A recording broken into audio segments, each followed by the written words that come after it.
नमस्कार दोस्तों, मैं अर्जुन आपका स्वागत करता हूँ स्टे बाय अर्जुन के यूट्यूब चैनल में। तो दोस्तों, आज की हमारी क्लास है संवैधानिक विकास के बारे में। जो है दोस्तों, आज की हमारी 5वीं क्लास है। तो दोस्तों, वीडियो को अंत तक जरूर देखना ताकि सभी क्वेश्चन जो है आपको आसानी से याद हो जाए। साथ ही दोस्तों, अगर आप हमारे चैनल पर पहली बार आएँ तो हमारे चैनल को भी सब्सक्राइब कर लीजिएगा, साथ ही बेल आइकन को प्रेस कर लीजिएगा ताकि हमारे आने वाले वीडियो का नोटिफिकेशन जो है आप तक पहुँचता रहे। तो चलिए दोस्तों, वीडियो को स्टार्ट करते हैं। यानी आज की क्लास में हम जानेंगे संवैधानिक विकास के बारे में। तो यहाँ पे हेडिंग डालेंगे संवैधानिक विकास की 5वीं क्लास जो है आज की हमारी हो जाती है।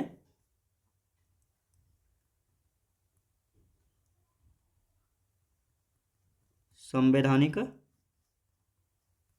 विकास, तो संवैधानिक विकास की जो है आज की हमारी 5वीं क्लास हो जाती है। तो याद रखेंगे 5वीं क्लास है, इसमें हम जानने वाले हैं यानी आज कौन कौन से भारत शासन अधिनियम के बारे में जानेंगे। तो सबसे पहले जानने वाले हैं आज की क्लास में भारत शासन अधिनियम 1919, जिसको दोस्तों मॉन्टेग्यू चेम्सफोर्ड सुधार कानून के नाम से भी जो है इसको जाना जाता है। और इसके पॉइंट कौन कौन से हैं तो इसमें बात करते हैं। यानी जो भारत सचिव था एवं इसकी परिषद के वेतन एवं खर्च जो है ब्रिटिश राजस्व से जो है होंगे। याद रखें दोस्तों, यानी हमने जो पिछला भारत शासन अधिनियम पढ़ा था उसमें कहा गया था कि भारत सचिव एवं इसकी परिषद के जो भी सदस्य थे उनको जो है वेतन एवं खर्च जो है भारतीय राजस्व से जो है दिए जाएंगे। लेकिन इसमें कहा गया है ब्रिटिश राजस्व से जो है दिए जाएंगे, बल्कि भारत राजस्व से नहीं दिए जाएंगे। और दूसरा पॉइंट था, जो भारत सचिव था इसकी सहायता के लिए जो है एक हाई कमिश्नर की नियुक्ति की, यानी एक न्यू पोस्ट यानी एक नई नियुक्ति की गई थी हाई कमिश्नर की। और तीसरा पॉइंट था, भारत में जो है प्रत्यक्ष निर्वाचन प्रणाली यानी डायरेक्ट इलेक्शन सिस्टम जो है शुरू हुई थी। और यहाँ पे नोट करेंगे कि महिलाओं को जो है वोट देने का अधिकार भी जो है इसी अधिनियम के द्वारा जो है दिया गया था। और महिलाओं ने पहली बार वोट कब डाला था तो 1921 में जो है महिलाओं ने पहली बार वोट जो है किया था। यदि चौथे पॉइंट की बात करते हैं, चौथा पॉइंट है प्रांतों में द्वैध शासन प्रणाली। याद रखें दोस्तों, प्रांतों में जो है द्वैध शासन प्रणाली किस अधिनियम के द्वारा शुरू की गई थी तो भारत शासन अधिनियम 1919 के तहत जो है शुरू की गई थी। पांचवें पॉइंट की यदि बात की जाए तो केंद्रीय विषय, यानी जो ये केंद्रीय विषय थे इनको जो है दो भागों में बांटा गया था। आरक्षित विषय जैसे आरक्षित विषय यानी रिजर्व सब्जेक्ट, और दूसरे थे हस्तांतरित विषय यानी ट्रांसफर्ड ऑफ सब्जेक्ट्स। तो आरक्षित जो विषय थे जैसे इसमें राजस्व यानी रिवेन्यू, न्याय यानी जस्टिस, वित्त यानी फाइनेंस, पुलिस वगैरह, तो ये सभी जो है दोस्तों केंद्र के अंतर्गत आते थे। और ये हस्तांतरित विषय यानी ट्रांसफर सब्जेक्ट की यदि बात की जाए तो जैसे स्थानीय स्वशासन, शिक्षा, गवर्नमेंट, स्वास्थ्य, तो ये सभी जो है लोकल गवर्नमेंट के अंतर्गत जो है आते थे। और यदि बात की जाती है नेक्स्ट पॉइंट की, भारत में जो है द्विसदनीय व्यवस्था, भारत में जो है द्विसदनीय व्यवस्था जो है शुरू हुई थी।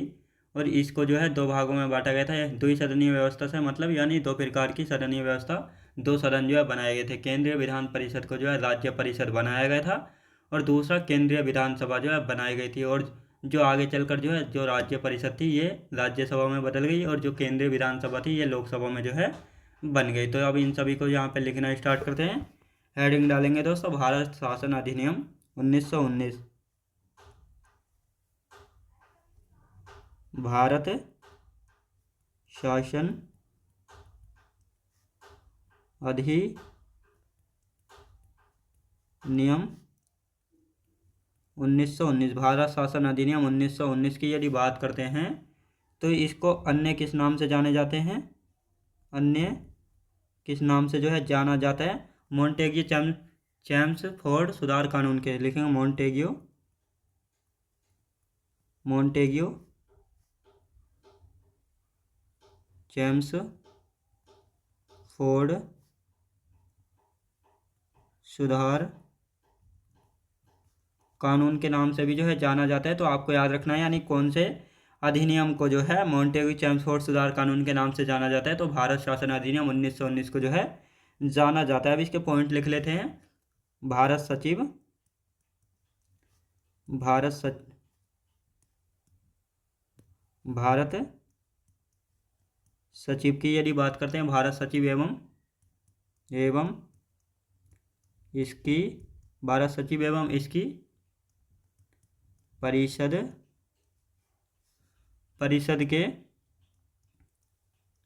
वेतन एवं खर्च ब्रिटिश राजस्व होंगे, ब्रिटिश राजस्व होंगे होंगे। और पहले जो अधिनियम गए हैं उनमें क्या कहा गया था, उनमें कहा गया था भारत सचिव एवं इसकी परिषद के जो है वेतन किससे होंगे, भारतीय रेवेन्यू से यानी भारतीय राजस्व से जो है होंगे। लेकिन इसमें जो है यहाँ पर अधिनियम करके जो है इसको चेंज कर दिया गया है। तो दूसरे पॉइंट की बात करते हैं। दूसरे पॉइंट की हम बात करेंगे तो इसमें क्या है, दूसरे पॉइंट में है यानी जो भारत सचिव था इसकी सहायता के लिए, भारत सचिव की सहायता के लिए, भारत सचिव की सहायता के लिए एक हाई कमिश्नर की नियुक्ति की गई, हाई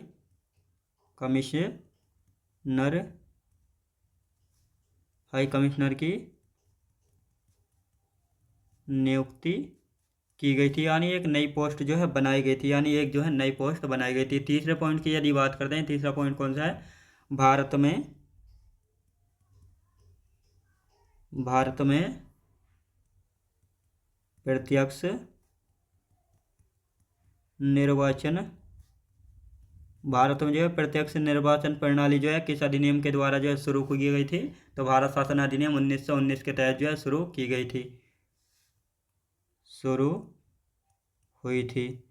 अब दोस्तों यहाँ पे नोट करके लिखेंगे, महिलाओं को वोट देने का अधिकार मिला था, महिलाओं को वोट देने का अधिकार मिला। महिलाओं को वोट देने का अधिकार जो है किस अधिनियम के तहत जो है मिला था, तो ये आपको याद रखना। और प्रथम बार महिलाओं ने जो है 1921 में जो है वोट दिए थे, याद रखें दोस्तों, महिलाओं ने प्रथम बार वोट कब डाला था, 1921 में जो है डाला था। और चौथे पॉइंट की यदि बात की जाए, प्रांतों में द्वैध शासन प्रणाली कब लिखेंगे, प्रांतों में द्वैध शासन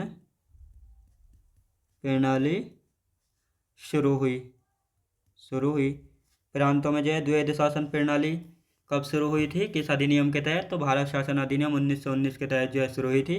केंद्रीय विषयों की यदि बात करते हैं, केंद्रीय विषयों की यदि बात करते हैं तो ये इनको जो है दो भागों में बांट दिया गया था। कौन कौन से दो भाग थे, तो इनको जो है दो भागों में जो है बांटा गया। कौन कौन से दो भाग थे, तो देख लेते हैं, आरक्षित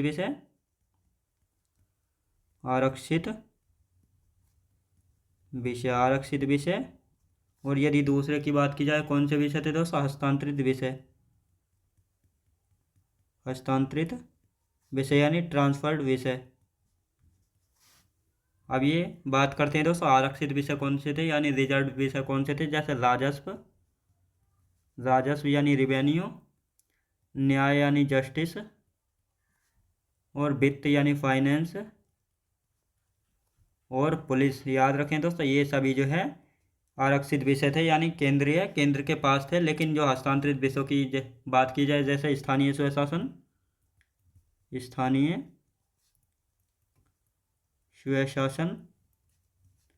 और क्या दोस्तों, शिक्षा यानी भारतीयों की शिक्षा से अंग्रेजों को कोई लेना देना नहीं था इनके, और इस स्वास्थ्य, तो ये सभी विषय जो है स्थानांतरित विषय थे यानी हस्तांतरित विषय थे, जो कि ट्रांसफर विषय थे। अब बात आती है दोस्तों इसमें पांचवा पॉइंट की, भारत में द्विसदनीय व्यवस्था, भारत में जो है द्विसदनीय व्यवस्था शुरू हुई थी। लिखेंगे, भारत में द्विसदनीय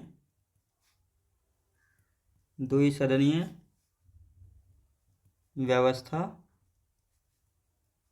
शुरू हुई, यानी द्विसदनीय जब व्यवस्था शुरू हुई तो दो भागों में जो है शासन बंट गया था। तो कौन कौन से विषय हैं, दो, केंद्रीय विधान परिषद, जो कि पहले केंद्रीय विधान परिषद होती थी, इसको राज्य परिषद बनाया गया। क्या दोस्तों, राज्य परिषद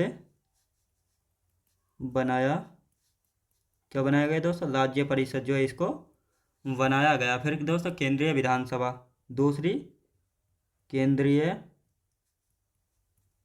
विधान सभा बनाया। याद रखें दोस्तों, दूसरी को जो है केंद्रीय विधानसभा जो है बनाया। दोस्तों अब इसका एक बार रिवीजन कर लेते हैं।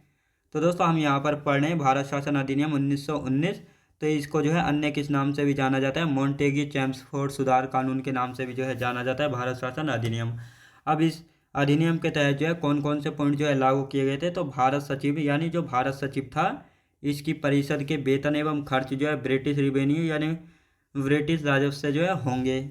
और इसकी सहायता के लिए, यानी भारत सचिव की सहायता के लिए यानी मदद के लिए जो है एक हाई कमिश्नर की जो है नियुक्ति की गई थी, यानी एक नई पोस्ट जो है बनाई गई थी हाई कमिश्नर की। ये किसकी सहायता के लिए बनाया गया था, भारत सचिव की सहायता के लिए जो है बनाया गया था। और भारत में जो है दोस्तों प्रत्यक्ष निर्वाचन प्रणाली शुरू हुई। भारत में जो है क्या हुई थी, प्रत्यक्ष निर्वाचन प्रणाली जो है शुरू हुई थी। किस अधिनियम के तहत, भारत शासन अधिनियम 1919 के तहत जो है शुरू हुई थी। और यहीं पे नोट करके लिखेंगे, महिलाओं को जो है वोट देने का अधिकार जो है मिला था और प्रथम बार महिलाओं ने 1921 में जो है वोट डाला था, याद रखेंगे। अब साथ ही इसी अधिनियम के तहत जो है प्रांतों में द्वैध शासन प्रणाली शुरू हुई थी। यानी प्रांतों में द्वैध शासन प्रणाली कब शुरू हुई थी, किस अधिनियम के तहत शुरू हुई थी। तो इस प्रकार यहाँ से क्वेश्चन बनेगा, भारत शासन अधिनियम 1919 के तहत जो है प्रांतों में द्वैध शासन प्रणाली जो है शुरू हुई थी। केंद्रीय विषय, दोस्तों जो केंद्रीय विषय थे इनको जो दो भागों में बांटा गया था, एक आरक्षित विषय और एक हस्तांतरित विषय। आरक्षित विषय में जो मोस्ट विषय थे, यानी जो महत्वपूर्ण विषय थे, जैसे राजस्व की बात की जाए रिवेन्यू, न्याय यानी जस्टिस, वित्त यानी फाइनेंस, या से पुलिस, इन सभी को जो है केंद्र ने अपने पास रखा था। और बाकी के जो मामूली विषय थे जैसे स्थानीय शासन, शिक्षा यानी भारतीयों की शिक्षा से जो है अंग्रेजों को कोई लेना देना नहीं था, और स्वास्थ्य यानी हेल्थ से, तो ये सभी विषय यानी सब्जेक्ट जो है हस्तांतरित यानी स्थानीय शासन के अधीन जो है रहते थे।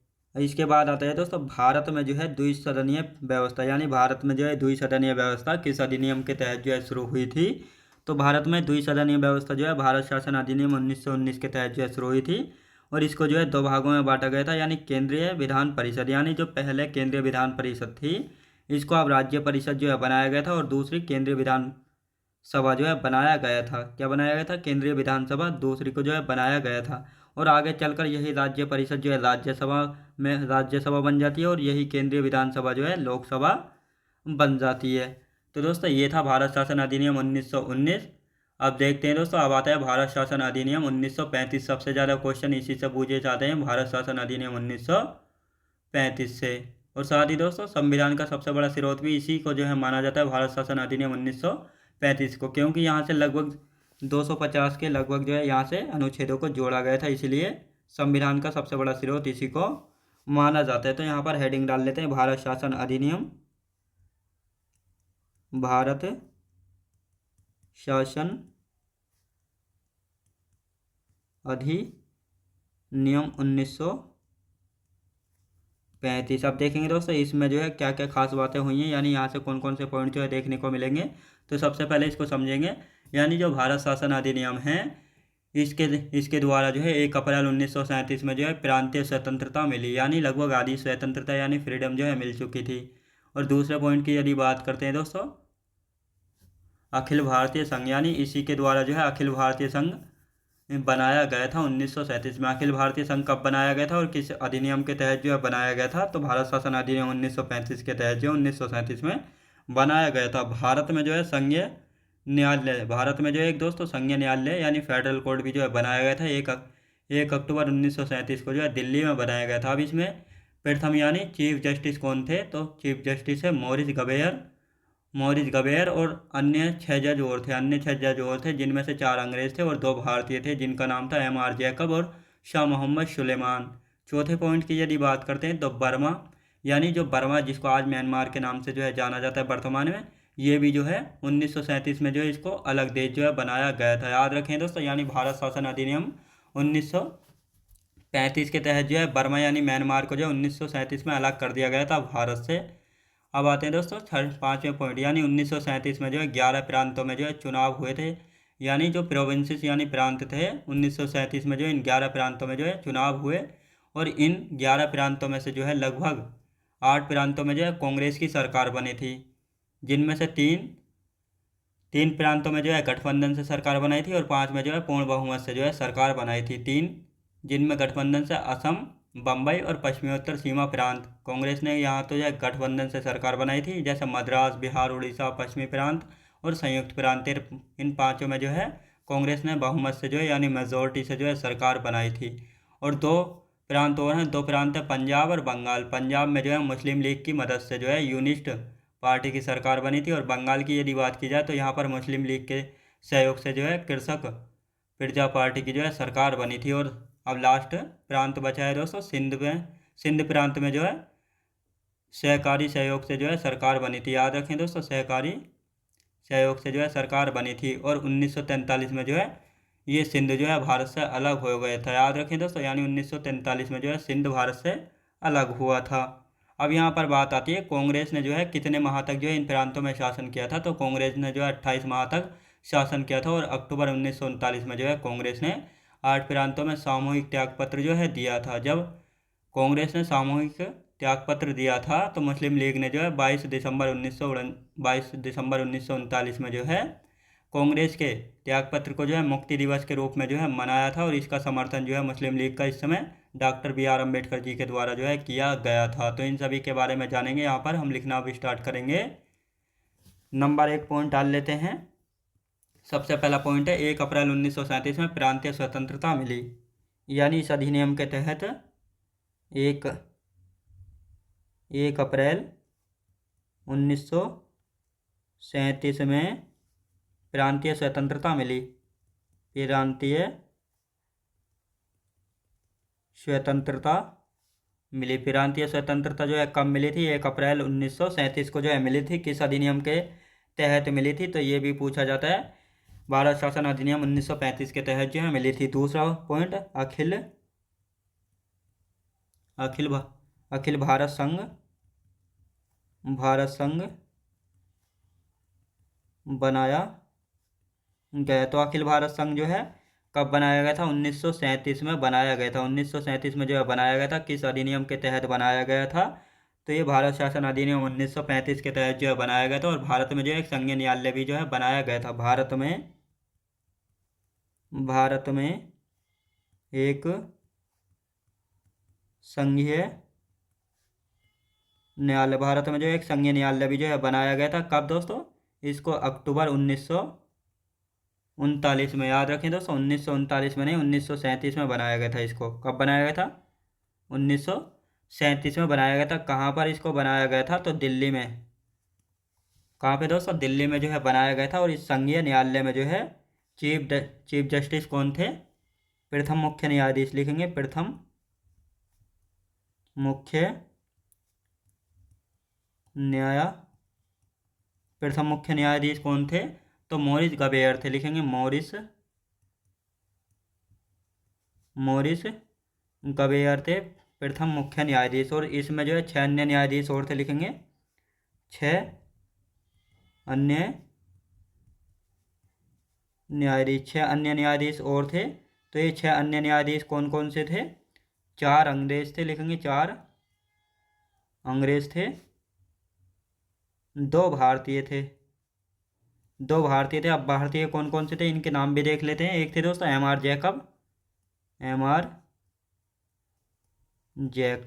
जैकब थे। और शाह मोहम्मद सुलेमान। क्या दोस्तों? शाह मोहम्मद सुलेमान। तो ये थे 2 भारतीय जज। याद रखें दोस्तों, जो कि संयुक्त यानी संघीय न्यायालय में थे।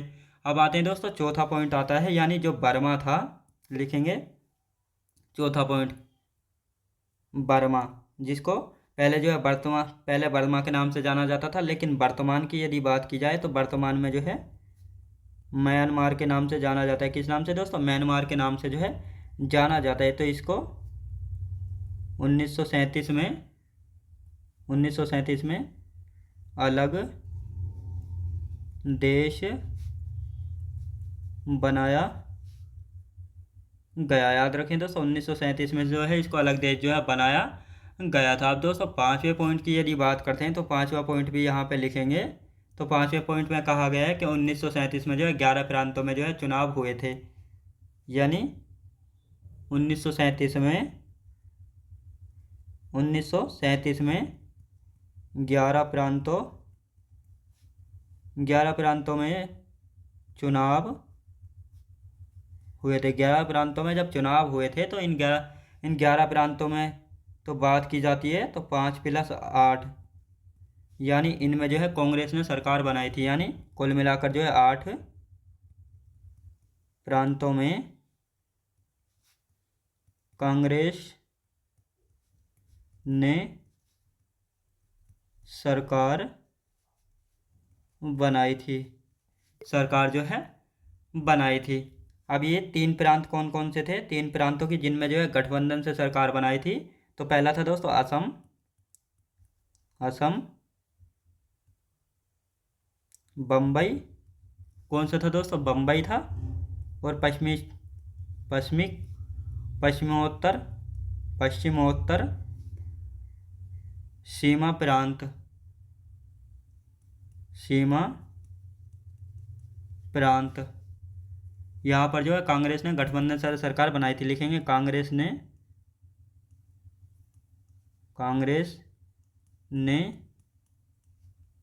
गठबंधन से सरकार बनाई थी। याद रखें दोस्तों, यानी इन 3 प्रांतों में जो है गठबंधन से जो है सरकार बनाई थी। और बाकी के जो ये 5 बचे, 5 कौन कौन से दोस्तों?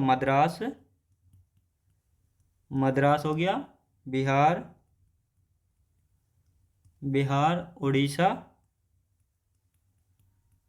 उड़ीसा, फिर दोस्तों पश्चिमी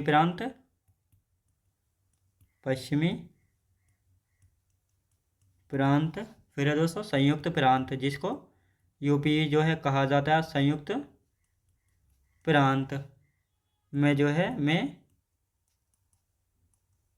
कांग्रेस ने बहुमत से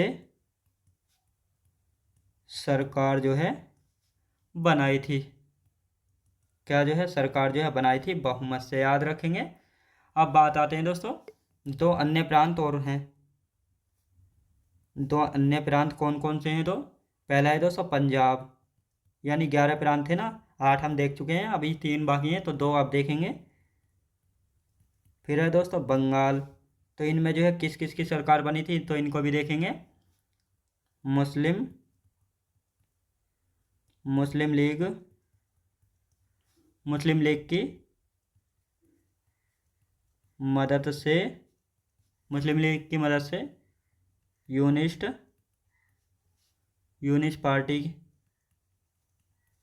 की सरकार बनी। अब देखेंगे दोस्तों बंगाल में किसकी सरकार बनी थी? तो यहाँ पे मुस्लिम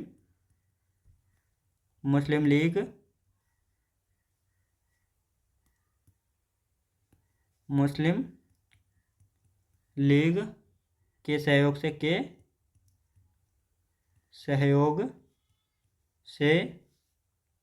कृषक प्रजा पार्टी की सरकार बनी। किसकी सरकार बनी?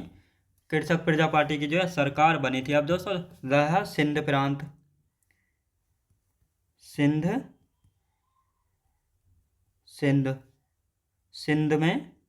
सिंध की बात की जा रही है तो सिंध में सहकारी सहयोग से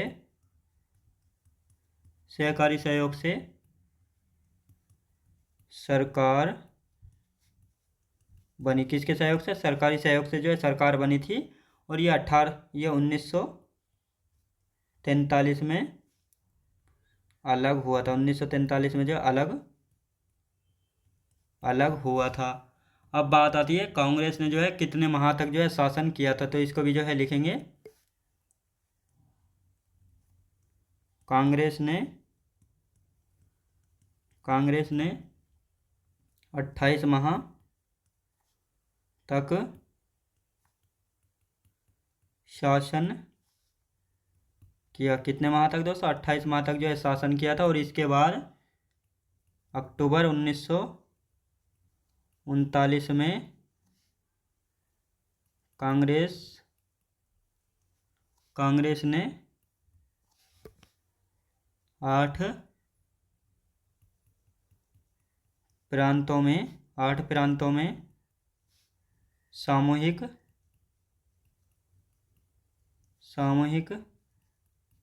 त्याग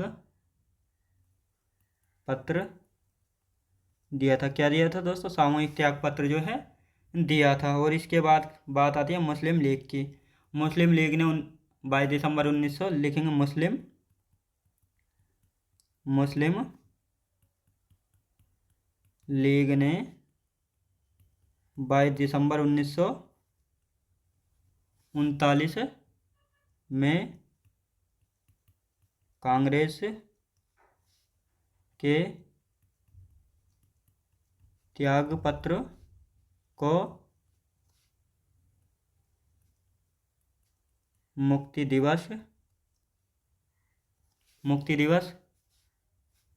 के रूप में मनाया था। तो ये आपको याद रखना है। और यहाँ पे मुस्लिम लीग का समर्थन किसने किया था? तो यहाँ पे मुस्लिम लीग का समर्थन किया था डॉक्टर बी आर अम्बेडकर साहब ने। डॉक्टर बी आर अम्बेडकर साहब ने जो है यहाँ पर इनका समर्थन जो है किया था। दोस्तों अब एक बार इनका सबका रिवीजन करेंगे हम यहाँ पे। भारत शासन अधिनियम 1935। तो दोस्तों भारत शासन अधिनियम 1935 की बात की जाती है तो इसमें कौन कौन से पॉइंट दिए गए हैं? यानी यहाँ पर 1 अप्रैल 1937 को जो है प्रांतीय स्वतंत्रता जो है मिल गई थी। यानी लगभग आधी स्वतंत्रता जो है यहाँ पर मिल चुकी थी। और यहीं पर जो है अखिल भारतीय संघ जो है बनाया गया था। कब बनाया गया था? 1937 में। किस अधिनियम के तहत? भारत शासन अधिनियम 1935 के तहत भारत में जो है एक संघीय न्यायालय जो है बनाया गया था अक्टूबर 1937 को। कहाँ पे? दिल्ली में जो है बनाया गया था।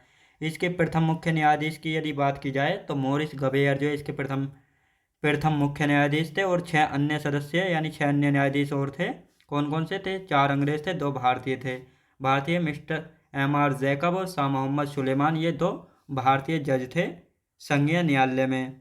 अब बात आती है बर्मा, जिसको आज वर्तमान में म्यांमार के नाम से जाना जाता है। तो इसको 1937 में जो है अलग देश बनाया गया था। 1937 में जो है 11 प्रांतों में जो है चुनाव हुए थे। और जिनमें से जो है 8 प्रांतों में जो है कांग्रेस ने सरकार बनाई थी। और इनमें से 3 प्रांत जैसे असम, बम्बई, पश्चिमोत्तर सीमा प्रांत में जो है कांग्रेस ने गठबंधन से जो है सरकार बनाई थी।